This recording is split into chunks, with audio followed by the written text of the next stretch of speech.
மக்கள் அனைவருக்கும் வணக்கம். இந்த பதிவுல நாம இரண்டு விஷயங்களை பற்றி பேச போறாங்க. முதல் விஷயம் என்ன அப்படின்னா, திமுக மற்றும் விசிகாவினரிடையே மோதல் ஏற்பட்டிருக்கிறது. இந்த மோதல் எதனால ஏற்பட்டது, அங்க என்னதான் நடந்தது பெரம்பலூர் மாவட்டத்துல அப்படிங்கறத பத்தி பார்க்க போறோம். ரெண்டாவது விஷயம் என்ன அப்படின்னா, தமிழ்நாட்டில் பாஜகன்னு ஒரு கட்சி இருக்கா இல்லையா, தமிழக பாஜக தூங்குகிறதா, தமிழக பாஜக சரியா வேலை செய்யாம கிடைக்கக்கூடிய வாய்ப்புகளையும் சரியா பயன்படுத்தாம தூங்கி கொண்டிருக்கிறதா அப்படிங்கிற ஒரு மிகப்பெரிய கேள்வி எழுது. ஏன் இப்படி ஒரு கேள்வியை தமிழக பாஜக மீது நான் முன்வைக்கிறேன் அப்படின்னா, தமிழக பாஜக மீண்டும் மீண்டும் தவறு செய்து கொண்டே இருக்கிறது. என்ன தவறு செய்யுது அப்படிங்கறத பத்தி இந்த பதிவுல நான் சொல்ல போறேன். இப்போ முதல்ல திமுக விசிகாவினரிடையே ஏற்பட்டு இருக்கக்கூடிய அந்த மோதலை பற்றி பார்த்துருவோம். பெரம்பலூர் மாவட்டம் குன்னம் பேருந்து நிலையத்துல திமுக விசிகாவினரிடையே கடுமையான மோதல் ஏற்படுது. ஒருத்தருக்கு ஒருத்தர் அடிச்சுக்கிறாங்க, ரத்தம் வருது, அடித்தடி பெருசாயிடுச்சு. கொஞ்சம் காவல்துறை கவனக்குறைவா இருந்திருந்தாங்கன்னா பெரிய கலவரமா மாறி இருக்கும். அதற்குள்ள காவல்துறை கட்டுப்படுத்திட்டாங்க.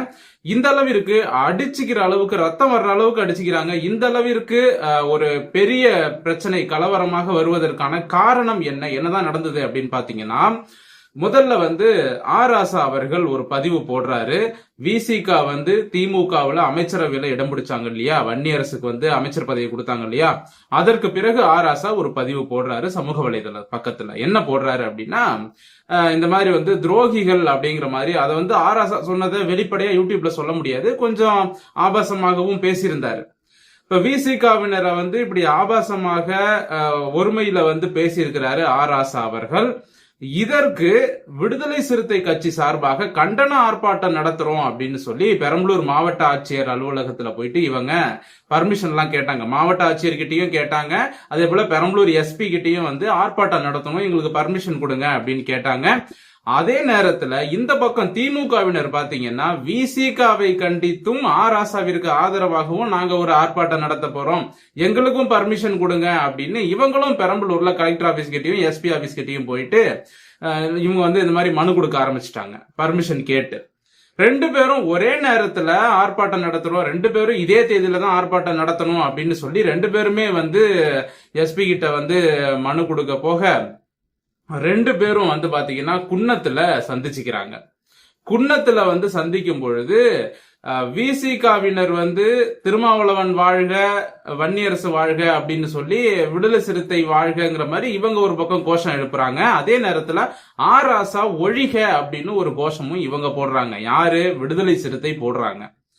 இப்படி ஆர் ராசா ஒழிகன்னு விடுதலை சிறுத்தை கட்சியினர் கோஷம் போடுறத பார்த்துட்டு திமுகவினரும் அதே இடத்துல குன்னம் பஸ் ஸ்டாண்ட் கிட்டேயே திமுகவினர் என்ன பண்றாங்க, ஆர் ராசா வாழ்க அப்படின்னு சொல்லி அவங்க விசிகா ஒழிக, திருமாவளவன் ஒழிக அப்படிங்கிற மாதிரி திமுகவினர் கோஷம் போட ஆரம்பிச்சிட்டாங்க. இப்படி ரெண்டு பேரும் மாறி மாறி ஒருத்தருக்கு ஒருத்தர் கோஷம் போட ஆரம்பிச்சதும் திடீர்னு ஒரு தரப்புல இருந்து செருப்புகள் வீச ஆரம்பிச்சது. கோபத்துல தொண்டர்கள் என்ன பண்ணுவாங்க, செருப்பு வீசுவாங்க, கல்லு வீசுவாங்க, இல்ல யாரையாவது அடிக்க போவாங்க. இந்த மாதிரி ஒருத்தர் செய்ய போக உடனே ரெண்டு தரப்பும் மோதிக்க ஆரம்பிச்சிட்டாங்க.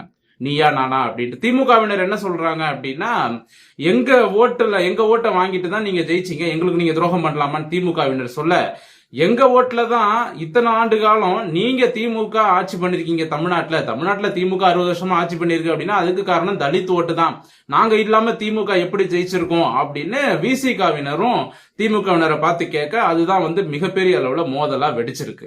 இந்த மோதல் அடிதடியாகி 4-5 பேருக்கு மண்டை உடைஞ்சி, அங்க நிறுத்தியிருந்த பஸ் ஸ்டாண்ட் நிறுத்தியிருந்த பைக் எல்லாம் சேதாரம். அந்த பைக் எல்லாம் பாத்தீங்கன்னா பொதுமக்களினுடைய வாகனங்கள், பொதுமக்களினுடைய 2 சக்கர வாகனங்கள், 4 சக்கர வாகனங்கள் எல்லாம் சேதாரமாயிருக்கு. இந்த கட்சிக்காரங்களோட வாகனங்களும் சேதாரமாயிருக்கு, கடைகள் சேதாரமாயிருக்கு.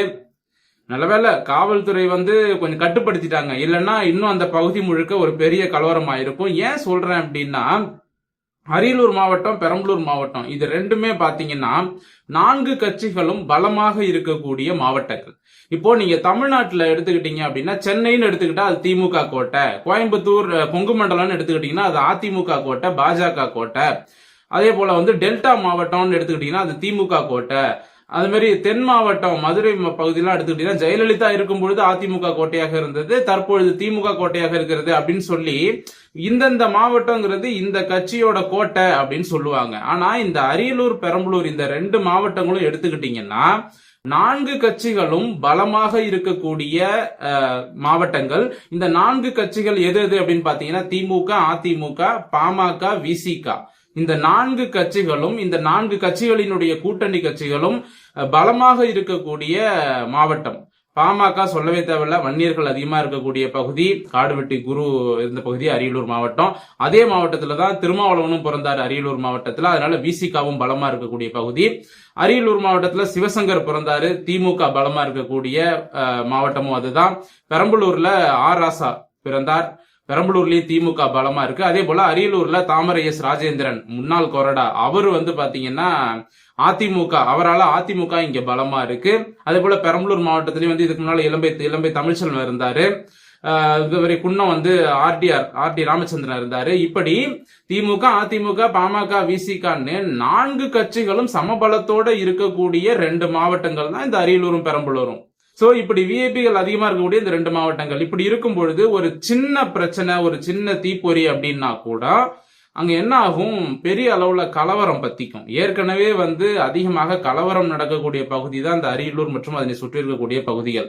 சின்ன பிரச்சனைனா கூட பெரிய அளவுல கலவரம் வெடிச்சிடும். சோ அதெல்லாம் வச்சு பார்க்கும்போது காவல்துறை சிறப்பாக செயல்பட்டு இதெல்லாம் அப்படியே தடுத்து நிறுத்திட்டாங்க. ஆனா இன்னமும் புகஞ்சிட்டு தாங்க இருக்கு. விசிக திமுக விடையே இப்பவும் புகஞ்சிட்டு தான் இருக்கு. சிவசங்கர் அவர்கள் சமாதானம் பேச போயிருக்கிறார். சமாதானம் பேசி ஒரு வழியாக அந்த பிரச்சனையை தீர்த்து வைக்கலாம் அப்படின்னு தற்பொழுது முயற்சி செய்து கொண்டிருக்கிறார். இந்த பிரச்சனை இப்ப சிவசங்கர் சொன்னதனால விலகி போனாங்க அப்படின்லாம் சொல்றாங்க. இருந்தாலும் இந்த பிரச்சனை மறுபடியும் வெடிக்க வாய்ப்பு இருக்கு. சரி, இப்ப அடுத்த விஷயம், 2வது விஷயம் என்ன அப்படின்னு பாத்தீங்கன்னா, பாஜக தமிழ்நாட்டுல பாஜக தூங்குதா அப்படிங்கிற ஒரு கேள்வியை நான் வச்சிருந்தேன். எதனால அப்படி சொல்லியிருந்தேன் அப்படின்னு பாத்தீங்கன்னா, அதாவது விஜய் அவர்கள் முதலமைச்சர் ஆனதற்கு பிறகு பாத்தீங்கன்னா சனாதனத்தை எதிர்த்து உதயநிதி பேசினாரு, ஆதவ அர்ஜுனால இருந்து முஸ்தபால இருந்து நிறைய பேர் பேசினாங்க, தாவேக கட்சிக்காரங்க பேசினாங்க, திமுகவினர் பேசினாங்க. அதே போல முதலமைச்சராக விஜய் பொறுப்பேற்ற பிறகும் பாத்தீங்கன்னா இந்து மதத்திற்கு எதிராக பேசக்கூடியவர்கள் தொடர்ந்து பேசிட்டு தான் இருக்காங்க. அதே போல ஆட்சி நிர்வாகத்துக்கு எதிரான நிறைய சம்பவங்கள் இங்க நடக்குது. அதாவது ஆட்சி சரியில்லை அப்படின்னு சொல்ற மாதிரி நிறைய சம்பவங்கள் நடக்குது. அதையெல்லாம் ஒரு பாயிண்ட்ஸா எடுத்து பாஜக பல போராட்டங்களை முன்னெடுக்க வேண்டும். ஏன் போராட்டங்களை முன்னெடுக்கல? சனாதனத்தை ஒழிப்பேன்னு முஸ்தபா பேசும் பொழுது பாஜக இந்நேரம் மிகப்பெரிய அளவுல ஒரு சாலை மறியல் போராட்டமோ அல்லது ஒரு கண்டன ஆர்ப்பாட்டமோ பெரிய அளவுல நடத்தி இருக்கணும். கோட்டையை முற்றுகையிட்டு இருக்கணும். சென்னையில திமுக ஆரம்பிச்சுட்டாங்க. திமுக ஒரு எதிர்கட்சியாக அவங்களுடைய வேலையை ஆரம்பிச்சுட்டாங்க. சரிங்களா? இப்ப பாத்தீங்கன்னா திமுகவினர் ஆங்காங்கே மக்களை திரட்டி தாவேக அரசுக்கு எதிராக போராட்டங்களை நடத்த ஆரம்பிச்சுட்டாங்க. அப்ப திமுக தன்னுடைய வேலையை சரியாக செய்கிறது. ஆனால் பாஜக ஏன் செய்யவில்லை அப்படிங்கிற ஒரு கேள்வி இருக்கு. இவ்வளவு சம்பவங்கள் நடந்திருக்கு. கோவை மாணவி கொலை நடந்திருக்கு, பாலியல் குடும்பம் தொடர்ச்சியா நடந்துட்டு தான் இருக்கு. சோ இதையெல்லாம் தடுக்க முடியாதுதான். எந்த கட்சி ஆட்சியில் இருந்தாலும் குற்றங்களை தடுக்க முடியாது. ஆனா குற்றங்களுக்கு தண்டனை வாங்கி தரலாம். இருந்தாலும் ஒரு எதிர்கட்சியாக இதையெல்லாம் வச்சு அரசியல் பண்ணுங்கன்னு தான் பிஜேபி பார்த்து சொல்றோம். பிஜேபி எதிர்த்து அரசியலே பண்ண மாட்டேங்கிறாங்க. அண்ணாமலை கடுமையாக திமுகவை எதிர்த்தார். அதனாலதான் பாஜக வளர்ந்தது. நயினார் நாகேந்திரன் வாயை மூடிக்கிட்டு கம்முன்னு இருக்காரு. அதனாலதான் பாஜக வளரவே இல்லை நயினார் நாகேந்திரன் பீரியட்ல. இப்பவும் பாருங்க, திமுக அங்கங்க போராட்டம் பண்ணிட்டு இருக்காங்க. தாவேக அரசுக்கு எதிராக அனைத்து வேலைகளையும் செய்து கொண்டிருக்கிறார்கள். ஆனா நயினார் நாகேந்திரன் அப்படியே வாயை மூடிட்டு அமைதியா இருக்காரு. சனாதனத்தை எதிர்த்து பேசுவோம்னு சொன்ன உடனே ஒரு மிகப்பெரிய அளவுல போராட்டத்தை நடத்தி கோட்டையை முற்றுகையிட்டு இந்த மாதிரி எல்லாம் செஞ்சிருந்தாங்கன்னா விஜய் பிஜேபி பார்த்து பயந்திருப்பாரு. வீரமணி சொன்னதை கேட்டுக்கிட்டு திமுக காரங்க மிரட்டினதை கேட்டுட்டு ஒரு பிராமண சமுதாயத்தை சேர்ந்த செயலாளர், இந்து அறநிலையத்துறைக்கு செயலாளர் போட்டிருந்தாங்க. பிராமண சமுதாயத்தை சேர்ந்த ஒரு அதிகாரி அவங்கள வேலையை விட்டு, அதாவது அவங்கள வேற இடத்துக்கு மாத்துறாரு. யாரு? விஜய் அவர்கள் தன்னுடைய ஆஸ்தான ஜோதிடருக்கு ஒரு பதவி கொடுத்தாரு.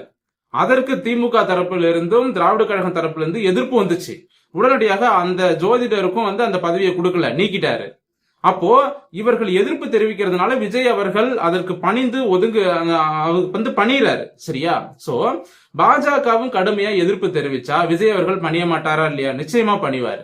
ஏன்னா இங்க பாஜக எதிர்க்கவே மாட்டேங்கிறாங்க. இங்க எதிர்த்து மிகப்பெரிய அளவுல போராட்டம் எல்லாம் செஞ்சு மக்களோட கவனத்தை ஈர்த்தா மட்டும்தான் பாஜக தமிழ்நாட்டுல வளரும். சும்மா படுத்து தூங்கிக்கிட்டு அப்படியே முக்கியமான நகரங்கள்ல அப்படியே டூர் மாதிரி போய் சுத்தி பார்த்துட்டு வந்துட்டா தமிழ்நாட்டுல பாஜக வளர்ந்துருமா?